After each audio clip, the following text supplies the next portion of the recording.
요한복음 20장 11절에서 18절까지의 말씀 저와 같이 함께 합독하도록 합니다. 마리아는 무덤 밖에 서서 울고 있더니 울면서 구부려 무덤 안을 들여다보니 흰옷 입은 두 천사가 예수의 시체에 뉘었던 곳에 하나는 머리편에 하나는 발편에 앉았더라. 천사들이 이르되 여자여 어찌하여 우느냐? 이르되 사람들이 내 주님을 옮겨다가 어디 두었는지 내가 알지 못함이니이다. 이 말을 하고 뒤를 돌이켜 예수께서 서 계신 것을 보았으나 예수이신 줄은 알지 못하더라. 예수께서 이르시되 여자여 어찌하여 울며 누구를 찾느냐 하시니 마리아는 그가 동산지기인 줄 알고 이르되 주여 당신이 옮겼거든 어디 두었는지 내게 이르소서. 그리하면 내가 가져가리이다. 예수께서 마리아야 하시거늘 마리아가 돌이켜 히브리 말로 라보니 하니 이는 선생님이라는 말이라. 예수께서 이르시되 나를 붙들지 말라. 내가 아직 아버지께로 올라가지 아니하였노라. 너는 내 형제들에게 가서 이르되 내가 내 아버지 곧 너희 아버지 내 하나님 곧 너희 하나님께로 올라간다 하라 하시니 막달라 마리아가 가서 제자들에게 내가 주를 보았다 하고 또 주께서 자기에게 이렇게 말씀하셨다 이르니라. 아멘. 하나님의 말씀입니다. 다 자리에 앉아주시길 바랍니다.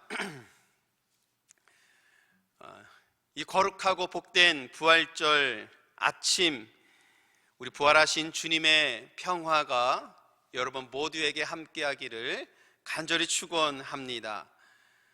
여러분 2021년 부활절은 결코 잊을 수 없는 해가 되었습니다.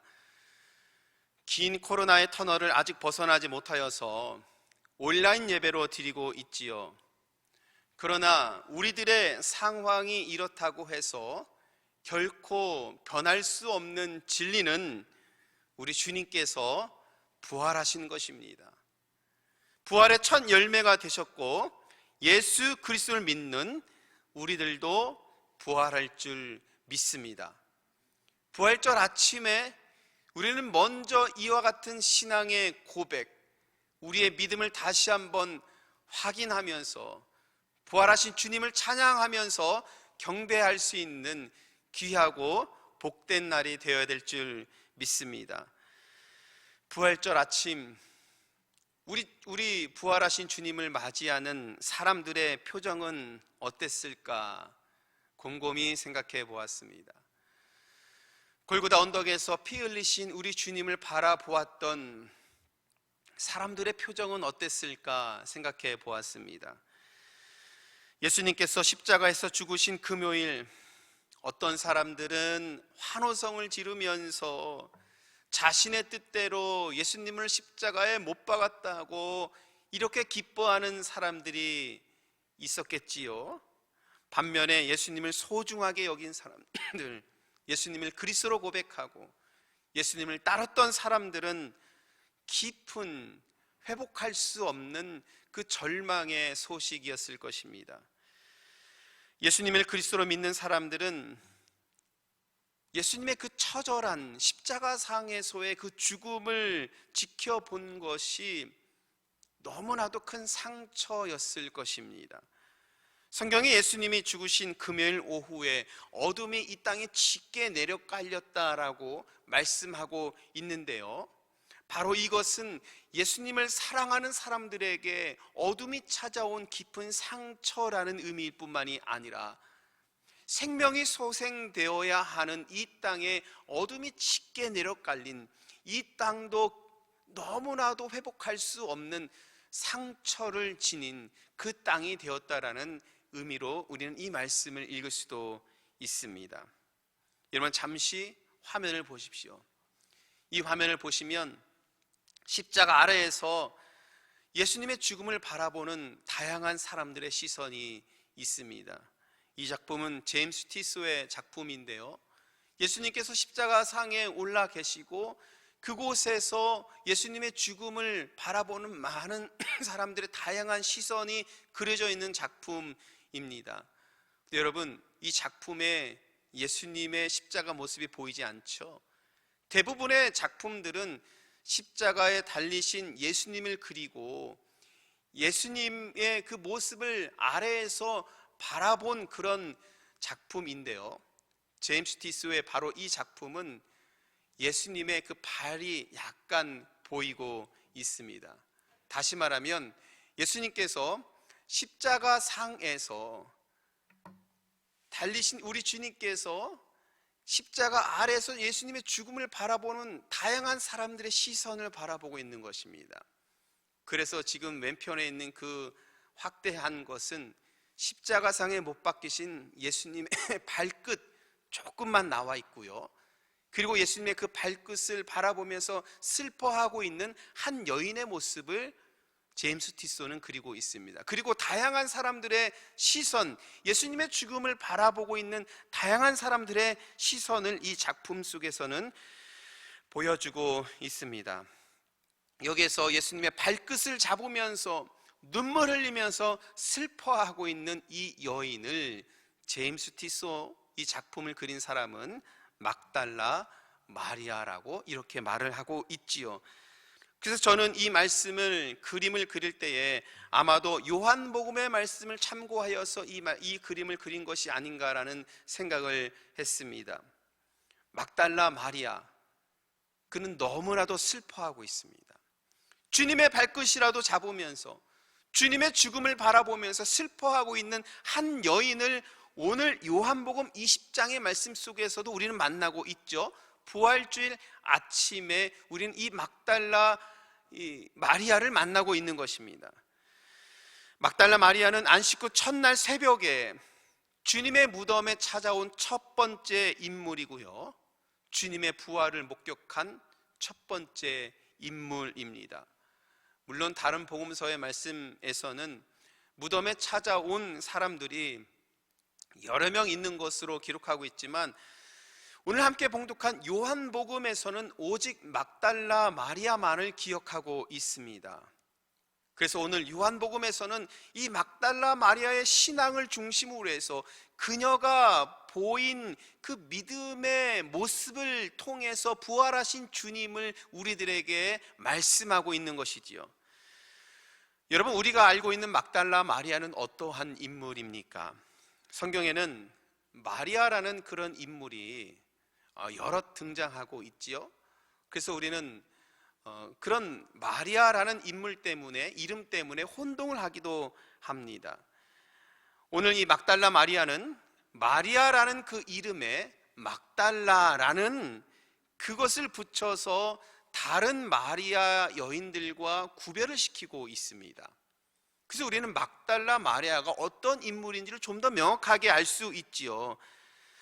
여기서 막달라라는 그 호칭을 붙인 것은 이름 앞에 지역적인 호칭을 붙인 이유이기도 하다라고 말을 하는 사람들이 있습니다. 예를 들어서 나사렛 예수 그리스도 혹은 다소 사람 바울이라고 부르는 것과 같이 지역을 나타내는 그런 이름을 붙여서 다른 마리아와 구별하고 있는 것이다 라고 말을 하는 사람들도 있고요, 혹은 그녀의 신분을 나타내는 말이라고 이렇게 이야기하는 사람들도 있고, 그 중에서도 막달라 마리아는 그 이름은 예수님을 따르는 사람들 중에서도 오늘 요한복음이 그렇게 말을 하고 있죠.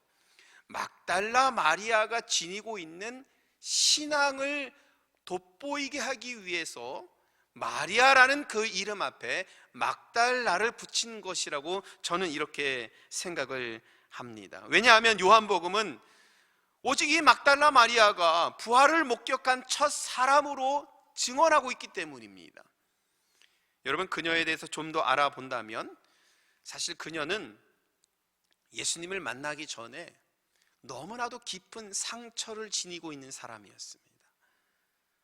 그리고 주님을 만남으로 인하여서 치유를 받고 제자된 여인이란 점을 우리는 알 수 있지요. 누가복음 8장 2절의 말씀을 보십시오. 이 말씀을 보면 이렇게 되어 있죠. 악귀를 쫓아내심과 병고침을 받은 어떤 여자들 곧 7 귀신이 나간 자 막달라인이라 하는 마리아와 라고 되어 있습니다. 우리 이 말씀을 통해서 막달라 마리아가 예수님을 만나기 전에 귀신 들린 사람이었다는 것을 알 수 있지요. 얼마나 깊은 상처가 있는 사람이었겠습니까? 귀신 들린 사람은 모든 인격이 다 파괴된 사람입니다. 자기의 삶을 살아갈 수 없는 사람이지요. 저주받은 인생을 살아가는 사람이 귀신 들린 사람의 인생이라는 것입니다. 지금도 그렇지만 당시에 이와 같이 귀신 들린 사람이라고 한다면 성 바깥으로 내쫓겨서 사람들과 어울리지도 못했고 완전히 따돌림을 받고 정말 처절한 비참한 삶을 살아가는 사람이, 자기 인생이 완전히 파괴된 대로 살아가는 사람이 귀신 들린 사람의 모습이라는 것입니다. 그런 여인이 여러분 막달라 마리아였습니다. 말씀을 보십시오. 어떻게 되어 있습니까? 7 귀신이라고 되어 있어요. 7 귀신이라는 의미는 무엇이냐면 완전한 숫자를 의미하거든요. 그녀의 삶은 완전히 파괴된 채, 무너진 채 귀신에 노예된 삶을 살아가고 있다는 것을 의미하고 있는 것입니다. 여러분 생각해 보십시오. 이 고통스러운 삶을 살아가는 그 여인이, 막달라 마리아는 예수님을 만나서 구원을 받게 됩니다. 만약 그녀가 예수님을 만나지 못했더라면 귀신에 노예된 삶에서 벗어나지 못하고 고통의 삶을, 연속된 그 삶을 살아가고 있었을 것입니다. 주님을 만난다는 의미는 이러한 의미가 담겨져 있는 것이죠. 저주받은 삶에서 사랑받는 삶으로 대전환이 일어나는 것이 주님을 만난 사람들의 삶이라는 것입니다. 여러분, 이것이 우리들에게는 구원인 것입니다. 여러분들의 삶도 막달라 마리아와 같이 하나님의 사랑받는 삶임을 여러분 믿으시길 간절히 소원합니다. 막달라 마리아는 이렇게 상처받은 영혼의 소유자였습니다. 어느 누구에도 위로받을 수 없는 그런 인생을 살아가던 사람, 그 영혼이 주님을 만나 치유되고 회복되는 놀라운 기적적인 삶을 보여주고 있는 것입니다. 그래서 이 여인은 주님을 만난 이후에 귀신 들려서 고통의 삶을 살아가던 그녀가 완전히 바뀌어져서 주님을 따르는, 주님의 제자된 삶을 살아가는 그 모습을 보여주고 있습니다. 요한복음은 바로 이 막달라 마리아가 예수님께서 십자가에 못 박혀 죽으실 때 끝까지 그곳을 지킨 여인으로 기록하고 있습니다. 여러분 기억해 보십시오. 골고다 언덕을 오를 때에 주님께서 그토록 사랑하는 주님의 제자들의 흔적이 있습니까? 주님께서 채찍을 맞으시면서 고통을 당하실 때에 주님께서 그토록 하나님 나라의 복음을 전하시면서, 우리가 마태복음 말씀을 통해서 계속 살펴본 것은 하나님께서 집 잃은 어린 양에게 제자들을 파송하듯이 하나님 나라 사역을 위해서 그들을 파송하셨는데, 진정으로 주님께서 고통받으실 때 제자들의 흔적을 말씀에서 찾아보았습니까? 제자들의 흔적은 주님께서 죽으시는 그 현장에서 찾아볼 수 없었습니다. 그러나 오늘 이 막달라 마리아, 이 여인은 주님의 죽음을 가장 슬퍼하고 있습니다. 이만큼 막달라 마리아는 요한복음의 말씀 속에서 중요한 인물이라는 것이죠. 가장 극적인 순간에 제자들의 이름은 보이지 않는데, 주님께서 부활하신 그 순간에 제자들의 이름은 드러나지 않는데, 막달라 마리아의 여인의 이름은 요한복음에서 기록하고 있지요. 그런데 여러분, 이 여인은요 또 한 번 씻을 수 없는 상처를 받습니다. 자신이 따랐던 귀신 들려서 그 고통의 삶을 살아가던 자기를 구원해준 주님께서, 메시아라고 믿었던 따랐던 그 주님께서 무기력하게 죽어가는 모습을 보았습니다. 모든 일을 겪어야 했던 이 여인은 세상을 향한 분노와 상처가 깊어졌고, 도저히 회복할 수 없을 정도의 깊은 그 상처를 십자가상에서 죽으시는 주님을 바라보면서 다시 한번 씻을 수 없는 그 아픔과 상처를 지니게 되는 것입니다. 그래서 오늘 본문의 말씀을 보면 부활하신 주님께서 시신이 안치되어 있는 그 돌무덤으로 향하지 않습니까? 우리가 요한복음 20장의 말씀을 함께 나누었는데 20장 1절부터 보면 안식 후 첫날에 마리아가 주님께서 묻으신 그 무덤을 찾아갑니다. 그런데 그곳에서 주님께서 죽으신 그 시신이 없는 것이죠. 그래서 막달라 마리아는 생각하는 것입니다. 누군가가 주님의 시신을 강탈해 갔을 것이라고 생각을 하는 것이죠. 그래서 11절에서 마리아는 무덤 밖에 서서 울고 있더니 울면서 구부려 무덤 안을 들여다본다 라고 이렇게 11절에서 기록하고 있습니다. 여러분, 또다시 막달라 마리아는 상처를 받습니다. 여러분, 상처의 연속인 그 삶이에요. 귀신 들린 삶에서 치유함을 받아서 희망으로 살아가는데, 그녀가 그렇게 따랐던 우리 주님께서 십자가상에서 피 흘려 죽으시는 것을 보는 이 깊은 상처를 다시 한번 받고, 주님의 시신이라도 찾아가서 보려 했던 그 갔는데 그녀는 생각하는 것입니다. 시신이 강탈되었으니까 얼마나 다시 한번 큰 상처를 받습니까? 상처의 연속인 그 삶을 이 여인은 살아가는 것이죠. 그래서 그녀가 할 수 있는 것은 11절에서 그러잖아요. 울면서 구부려 무덤 안을 쳐다보는 것뿐 그녀가 할 수 있는 것 모든 것이었습니다.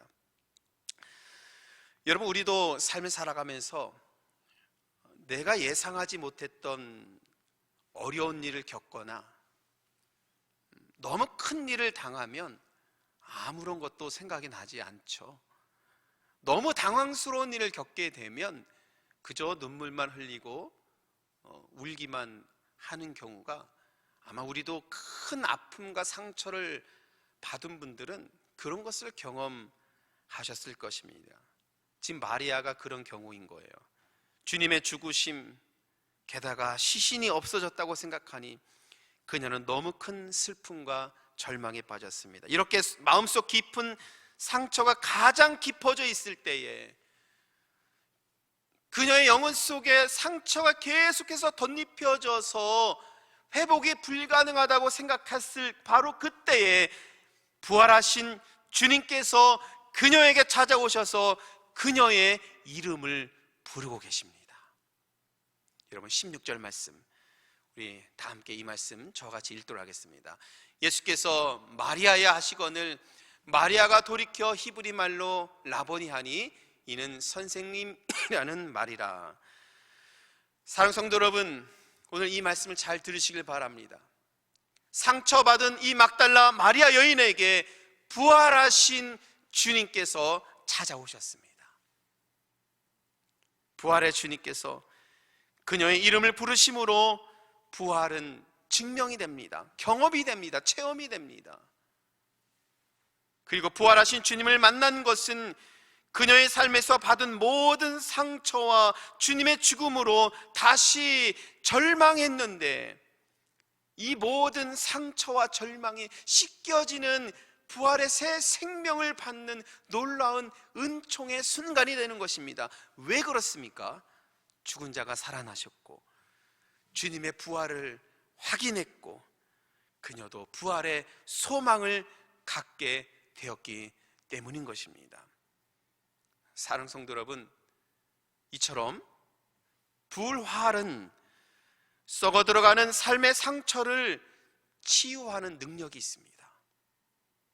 부활하신 주님은 우리의 상처와 아픔을 치료하시고 부활의 새 생명을 우리에게 주심을 여러분 믿으시길 바랍니다.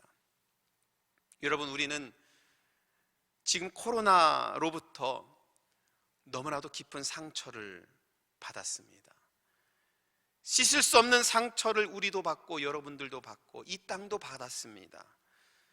여러분, 오늘 찬양 영상 보셨죠? 2019년도 부활주일 칸타타 영상입니다. 이 찬양을 들으면서 준비하면서 너무나도 그립고 은혜가 되었습니다. 여러분들의 직접 부르는 그 찬양의 소리를 들으니까 여러분, 이 찬양을 들으면 화음을 얼마나 잘 넣느니, 얼마나 좋은 연주를 하느니, 얼마나 음향 재질이 좋은지, 화질이 좋은지, 여러분, 그런 것이 우리에게 은혜가 되지 않더라고요. 우리에게 은혜가 되는 것은 우리의 목소리로 우리의 진심을 담아서 부활하신 주님을 찬양하니까 너무나도 은혜스럽고 우리들에게 마음에 감동이 되는 것입니다. 여러분, 우리가 이렇게 찬양한 것이 얼마만입니까? 이렇게 찬양하지 못하는 것이 여러분 우리들에게 깊은 상처입니다. 코로나 시대는 사람들을 불안하게 합니다. 그렇죠? 빈부격차가 더 벌어지는 것 같고, 요즘에 우리 미국 사회에서 들려오는 인종 혐오의 이런 사건들을 바라보면서 빈번하게 일어나는 이런 일들을 보면서 우리 사회가 왜 이렇게 가고 있을까라고 생각을 합니다. 폭력과 싸움은 끊이지 않는 소식 계속해서 들려오고요, 전쟁과 기근은 사람들을 더 깊은 상처로 몰아가고 있습니다. 근데 여러분, 우리 주님께서도 십자가에서 상처받으셨습니다. 우리 주님께서도 피 흘리셨습니다. 우리 주님께서도 죽으셨습니다. 이 주님의 죽음을 바라본 막달라 마리아 여인도 깊은 상처를 받았습니다.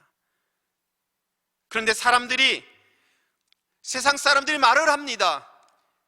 예수는 완전한 실패자라고 말을 할 때에 막달라 마리아 여인처럼 씻을 수 없는 상처가 그 영혼을 아물게 하고 더욱더 힘들게 하고 고통으로 몰아넣어갈 때 우리 주님께서 부활하십니다. 그리고 사망 권세를 이기시고 부활하신 주님께서 우리에게 부활의 새 생명을 주십니다. 사랑하는 성도 여러분, 우리들의 상처를 씻기시고 우리들에게 불안한 마음을 씻기시고 부활하여서 새 생명을 주시는 우리 주님을 믿으시길 간절히 소원합니다. 그리고 우리는 이 부활 신앙으로 살아가야 하는 것이죠. 여러분, 우리는 코로나 시대를 살면서 부활 신앙은요, 코로나에 걸리지 않는 것이 부활 신앙이 아닙니다. 우리는 이 시대를 살아가면서 누구든지 다 코로나에 걸릴 수 있는 그런 가능성 있는 시대를 살고 있는 것입니다. 여러분, 저도 예외가 아니죠. 저도 코로나에 걸릴 수 있고 여러분 모두도 코로나에 걸릴 바이러스에 감염이 될 수 있는 상황인데요, 주님과 함께하는 삶이라고 해서 부활신앙으로 새 생명 있는 삶을 살아간다고 해서 코로나 바이러스로부터 우리가 안전한 것은 아닙니다. 그런데 여러분, 부활신앙은 어떤 것이냐면 이 고난의 시대를 살면서 우리의 깊은 상처와 아픔에서 우리가 부활하신 주님을 만나는 것입니다.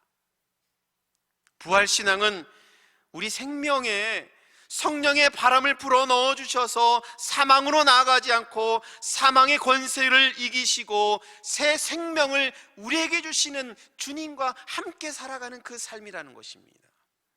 여러분, 이것이 부활신앙입니다. 그래서 우리 모두가 이 부활신앙으로 살아가서 이 고난의 시기, 이 혼돈의 시기를 우리가 승리할 수 있는 그런 믿음으로 나아가야 될 줄 믿습니다. 저는 오늘 부활하여서 마리아 곁으로 다시 오신 주님께서 그녀의 이름을 부르신 그 이 부름, 바로 이것이 우리가 기억해야 하는 주님의 음성이라고 믿습니다.